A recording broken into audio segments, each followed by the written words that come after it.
There's an interesting section of the Lifepoints website entitled Got Issues.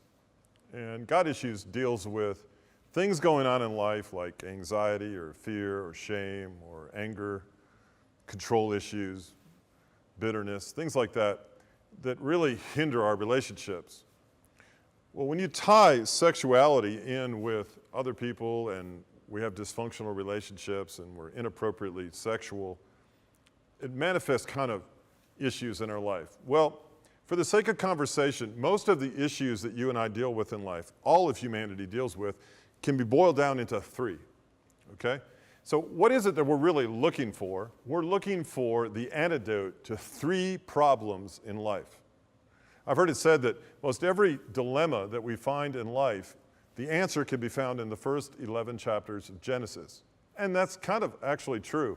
I don't think there's a scenario that wouldn't fit into a principle you find in those first 11 chapters of the Bible. The thing that you got to keep in mind most when you look at Genesis is that right after the fall of man, there were three things that Adam and Eve experienced for the first time they had never experienced before. We talk about these in various points along the way in Lifepoints. The first of which is fear. Before sin entered the world, Adam and Eve were afraid of nothing. They were totally open. They had nothing to fear, not even fear itself. They didn't know fear existed. They lived in a pristine environment where there was the absence of fallenness, the absence of rebellion against God, and they were free to make whatever choice they wanted to make, given to them by God, and they were afraid of nothing. The second thing is that the Bible says that they were naked and they felt no shame. There was no fear and there was no shame. Shame says that you feel less than you actually should. There was no reason for them to feel less than who they actually are. No reason had been given them because nothing existed in their world to cause them to feel inferior. The third thing is they had no reason to hide. There was no reason to be naked, ashamed, afraid, or why hide? Hide from who?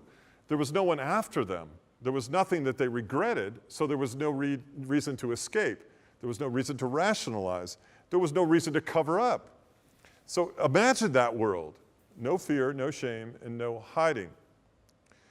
Well, that's what we're looking for. We're looking for the absence of fear, the absence of shame, and the absence of a need to hide one from another.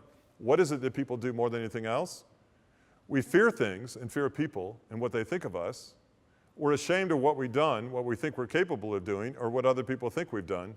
And we hide from one another in the form of deception, lies, rationalization, procrastination, you name it. All things are tied back to those three things. This is why I say much of life can be answered in the first 11 chapters of Genesis. There's a great example. Fear, shame, and hiding. So it begs the question, from a sexual standpoint, what is it we're looking for? Well, we're looking for three things, not unrelated to fear, shame, and hiding.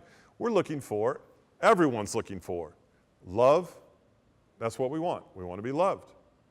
We want to be valued, and we want to have a sense of belonging. Now, in our dating relationships, and if you're involved in sexual relationships, you're probably moving towards that end, or you're in those relationships because they meet one of those needs. You feel loved on some level. You feel valued by another person, and you feel like you belong to another.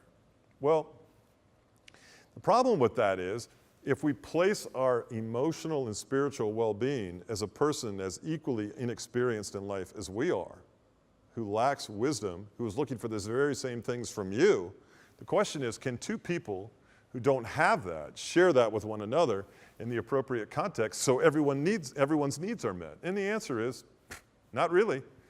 We cannot rely upon people to meet our needs. We have to rely in part upon God to meet our needs. That's why we have within us this God-shaped void that only He can fill. Now, when Adam was in the garden and God came looking for Adam, God said something very interesting. He said, Adam, where are you? Notice what He didn't say at first. Adam, what have you done? Well, Adam was afraid. Adam was ashamed. Adam was hiding. God is most interested in you from this standpoint. Please hear this. God is not as interested in what you've done. God is more interested in where you are in relationship to Him. Because he no longer wants you to be afraid. He no longer wants you to be ashamed. And he certainly doesn't want you to hide from him anymore. What are you looking for? You're looking for God.